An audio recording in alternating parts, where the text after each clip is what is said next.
It's usually just John. Starting with when I was in first grade. Well, I'm Jon Scieszka, as you may have heard, author of Three Pigs, Stinky Cheese Man, Your Mother Was a Neanderthal. So you can see I'm perfectly qualified to be giving a commencement speech. Which is why people always ask me, I have to turn down everyone. So let's start with congratulations to the fearsome foursome.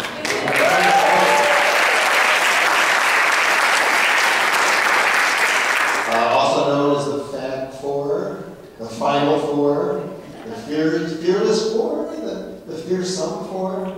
You can make up anything you want, we don't care. I was going to welcome you all and send you off into the world with the blessing of a booming economy, millions of publishing opportunities, a smoothly functioning government, and a clean and healthy planet. But none of that stuff is true, so I'm sorry. You'll just have to go with, get out there and do something good. But I do write for children, which entitles me and actually gets me inside some of the best information you could ever want to know, like what's going on in those brains. So I thought today I would just tell you maybe a couple stories, pass along some of the wisdom that I've gotten from kids. I don't know, maybe just like try to get that to you. And just to let you know that I'm the real deal and I'm kind of a big deal, I get fan mail a lot. And I get great letters, and this is the one I bring out at least once a week, just to really rev me up. It says, "Dear Mr. Skazuka, our assignment in class was to write a letter to our favorite writer, but Roald Dahl is dead. So I'm writing to you." How good is that? Have an enormous head, it's no longer a problem when you read that letter. And then that goes on just to kind of rave about Roald Dahl. Which I kind of love. Because I like Roald Dahl too. So take that with you. Other words of wisdom I shared a little earlier that I get from kids. I get wonderful questions like, how old are you? How much money do you make? What happened to your hair? And my favorite one I just had a few months ago, you smell like fruit punch. Like, I don't even know what that is. At first I said, that's not really a question, but thank you. Maybe I overused the hotel products, I don't know. But this is your audience. This is who you're writing for. And that's kind of like the best news and the scariest news. Because the best news is that they will believe almost anything you write. But the scary news is they will hold you to that story. And that story better be good. Or they're going to be rolling on the ground picking their nose. Or picking their friend's nose. Or picking their seat. Or picking their friend's seat. So it's up to you to make sure that doesn't happen. And it is kind of frightening when you get up in front of a group of kids. But for me, that was actually the best training to be a writer I ever had. I taught elementary school for 10 years, a little bit of everything from 1st through 8th grade. And it just amazed me how smart and funny and crazy kids are. And what a perfect audience they are for us. But it kind of took me a while to get to this, so I thought I'd explain a little bit about how I got here, just to prove to you pretty much anyone can do it, I think. And there's so many different kinds of writers. I shared earlier how I grew up with 5 brothers, so I get a lot of my stories and themes from there. Then I went to military academy after maybe 10 years of Catholic school, so I got some good structure. I did medical school only because my mom told me I could make a lot of money and not work hard. And it took me, honestly, until I was taking med boards to realize, you know, I really don't like sick people. They kind of creep me out. So that it would have been a terrible job for me. Like I would have been in there, and I said, oh, I don't want to see anyone today, thanks. So fortunately, I went and applied to a master's in fiction program in New York, where I live now. Spent a year at Brooklyn College, a year at Columbia University, got my master's in fiction, and painted apartments. So that's the other good news. You may get to do that. How are your painting skills? Then I went into teaching, and that's where I found my audience. They were a lot shorter than I ever thought they might have been, but they were way smarter. And they'll also reread your books a lot more times. I met Stephen King, and he told me this great thing. He says, yeah, man, but you're so lucky because people reread your books. And hey, I never thought of that. I kind of like that. And it's so true.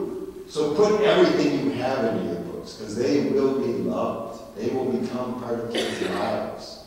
I love that Three Pigs came out in 1989, which actually I was telling to a bunch of kids, and this one of the kids said, whoa, way back in the 1900s? That's terrible. But she was in 2nd grade. She had only been around since the 2000s. Yeah, back in the 1900s. But the flip side of that, it's kind of cool that Pigs and Stinky have been around since the 1900s. I mean, you guys grew up with it. Stinky was out like in 93 or something. And I love that it's still a part of people's lives. It's also frightening now in retrospect to think, oh my God, I didn't know people were going to be paying that much attention. I should have maybe looked it over one more time. Well, so then what happened after the writing, I'm sure you've heard from other writers, was an entire year of getting rejected. And I love showing this to kids too, because I show them all the different drafts I did, all the work I did, and then show them the story I sent to the publisher. And guess what they said? Everyone said, yay! I said, no, rejected. And that's the one word I'd like to teach all the kids, is rejection. Right after Scieszka. Rejection is a very valuable thing to know. Because that will happen. But it will only make you stronger. So don't worry about it. In fact, plan on it. Plan on getting rejected. Because then when it happens, you'll go like, ah, I knew that was going to happen. That happened to Scieszka. That happened to Dr. Seuss. That happened to everybody. And I think that's what really then forms you. You have to look inside yourself and say, do I believe in this? Do I keep sending this out there? Or do I start selling shoes? So keep that in mind. You might want to do that. So I thought maybe I would show you a little bit, you know, true story of the Three Pigs. And I can reveal here because we're among friends. That thing just came out of growing up with a bunch of brothers. And the theme of True Story of Three Little Pigs is, I didn't do it. It wasn't my fault. Which we would tell my mom all the time. My favorite story that I tell kids too is like, my mom would always tell us, do not wrestle in the living room. That was the one rule we had with 6 boys. You could wrestle in the basement where there was a cement floor. You could wrestle outdoors. You could have BB guns, matches, gasoline, knives, axes, and Boy Scouts, but do not wrestle in the living room. But one time I was in the living room and Jim jumped on me. So there was nothing I could do, right? He was on my back. So I flipped him over my back and he landed on the couch, which was good for Jim, bad for the couch. The couch legs actually broke off in front. So we tried to put the legs back as fast as we could. We tried gluing them with Elmer's glue. We tried stuffing clothes under them. Nothing was right. So I just said, I'm going to run away. Let's not get in trouble. My brother said, no, don't worry. I'll tell Mom what happened. I said, you tell Mom what happened, I'm leaving. So I ran away and ran smack into my mom, right walking into the room. She took one look at the couch and freaked out. She said, what happened to my brand new couch? That's kind of what my mom said. Not exactly, but Jim said, oh, you know what happened? John broke it. So, well, and Jim became a lawyer. But I said, no, wait, I didn't do it. Tom did it. And then Tom said, I didn't do it, Greg did it. Greg said, I didn't do it, Brian did it. Brian said, no way, Jeff did it. And then Jeff was the littlest one. He just got stuck, like holding the bag all the time. So he would just like look around and be like, the dog did it. So that's honestly where the true story of the Three Pigs came from. It was just that classic, I didn't do it. And I just applied that to some classic fairy tales, which I loved. Another story I want to read to you, which I think is so appropriate for graduation, I even brought along as a little show and tell. You may know it, but I think in this context it will mean so much more to you. And this will be like a little moment where we sit around and show the picture and read. And it's called The Really Ugly Duckling.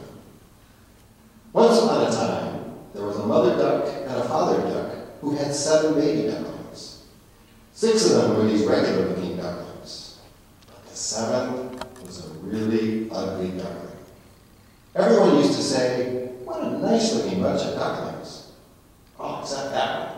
Man, he is really ugly. Now, is this okay, Barry? Now, the really ugly duckling heard these people, but he didn't care. He knew that one day he would grow up to be a swan, and he would be bigger and look better than anyone in the pond.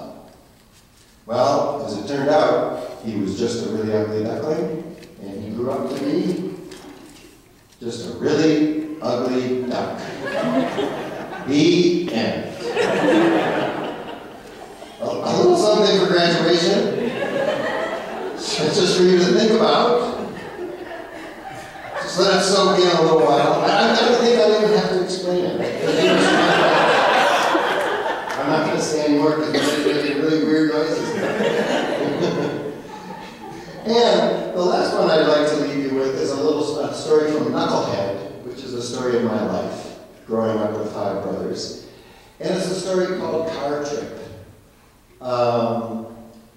And it's a story where all of us were in the car together, all 6 of us. And this was kind of definitely pre-seatbelts, because we would all get thrown in, and the little guys would have to sit on the bottom of the floor of the station wagon because there weren't actually that many seats. And we were weirdly driving, or not weirdly, because that's how you got from Michigan down to Florida, all the way on I-75. So we got everybody in there, Mom, Dad, Jim, John, Tom, Greg, Brian, Jeff, and the family cat. And somewhere down around Georgia, we stopped on a really hot, like mid-afternoon, and went into Stuckey's, where everyone ate a bunch of food, and we also got pecan nut logs, which were a Stuckey's specialty. So we got in the car, started driving again, and Brian opened his nut log and took a bite of it, just went, and threw it on the floor.